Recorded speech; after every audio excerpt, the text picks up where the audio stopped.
To all of my fellow brothers and sisters, peace be with you in the name of the Lord Jesus Christ. My name is Ben, and I welcome you to the Restored Ephraim Publications channel. Today I want to show you something that I think is very interesting.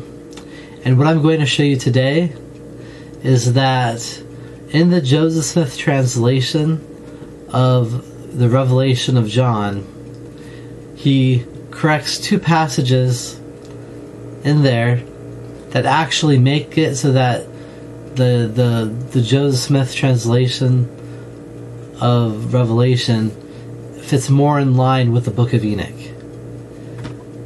Now, for a quick note, if you never heard about the Book of Enoch or know anything about that, the Book of Enoch is a book that was originally thought to be scripture, but then it fell out of favor with the Catholic Church, and so it was left out of the Bible canon, which is kind of strange because Jesus and several of the apostles quote from or have influence from the Book of Enoch.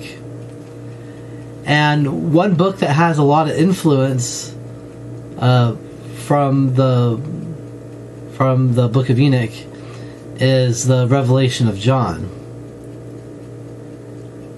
And so the Revelation of John already has a lot of similarities to parts of the Book of Enoch, but in the Joseph Smith translation of Revelation, he corrects these two passages that make it actually fit even more with the Book of Enoch.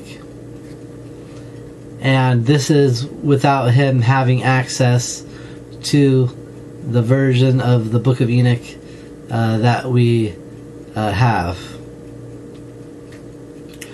So we're going to first look at two verses in Revelation chapter 19. We're first going to look at it in the King James Version of the Bible.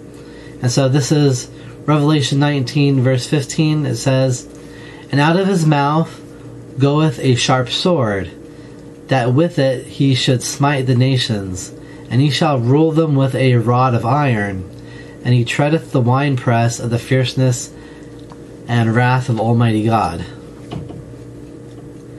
And then going to Revelation chapter 19 verse 21, it continues along the same idea. It says, "And the remnant were slain with the sword of him that sat upon the horse, which sword proceeded out of his mouth, and all the fowls were filled with their flesh." So that's the extent of these two verses in Revelation that the world has today. Now let's look at the Book of Enoch now. In chapter 62, verse 2,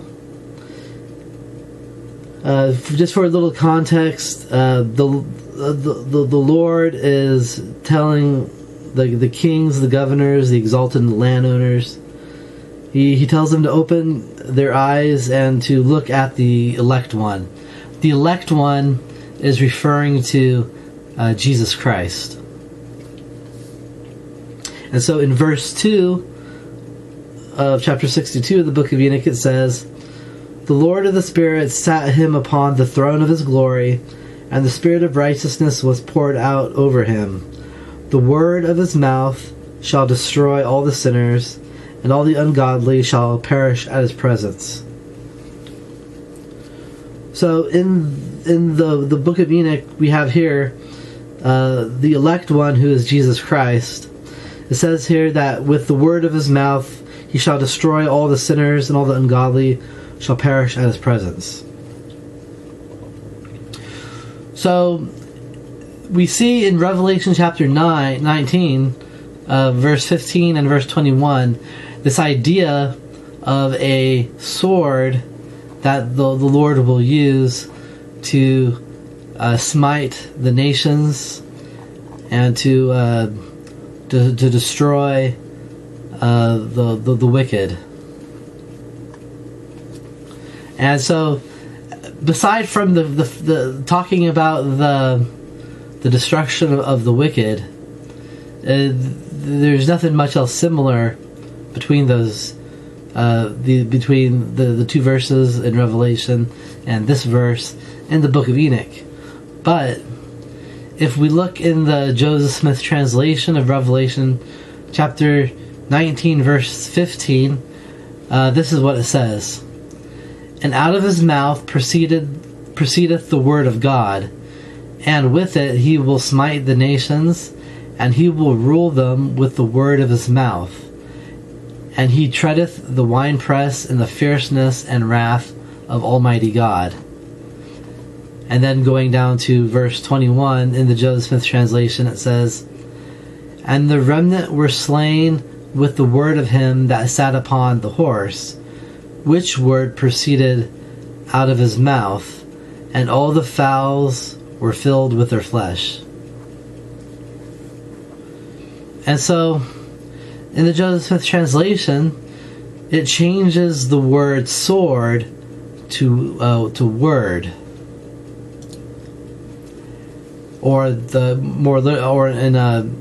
verse 15 more specifically, it says the word of God. And so, what we're seeing here is that it's not necessarily the sword that the Lord will use; it's the word of his mouth. And this is what the Book of Enoch says, and this is what the Joseph Smith translation of Revelation says. Now, Joseph Smith did not have access to the Book of Enoch at this time. It just was not available. It was basically sitting in some library in Britain, and it just wasn't available to the public, really. It didn't start. People over here in the United States didn't really start getting wind of it, because what happened was that saints who were going to Utah from England, a few of them brought copies of the Book of Enoch with them, and that's how the Book of Enoch became known among the members of the church. And so, without knowing this, Joseph Smith corrected these two verses in Revelation, and now they fit even more in line with the Book of Enoch. And so, I highly recommend that people look at the Book of Enoch. If you want a copy of it, I offer a free one. If you look in the notes in the description of this video, you can find two links. The first one doesn't work so well anymore, so I added the second one. The second one should always work, and you get a free copy of my version of the Book of Enoch. And the Book of Enoch, it did have influence upon writers of the New Testament, but for some reason the Catholic Church decided that this book should be removed from the books of acceptable use by the church. But the more I see the Book of Enoch, the more I see the truth that's in it. Is there corruption in it? Yes. That's why we need the Holy Ghost to help us to navigate these things.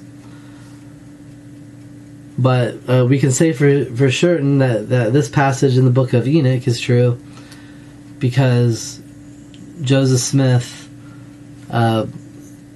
confirmed it by doing what he did in the Joseph Smith translation. And I leave this with you in the name of Jesus Christ. Amen.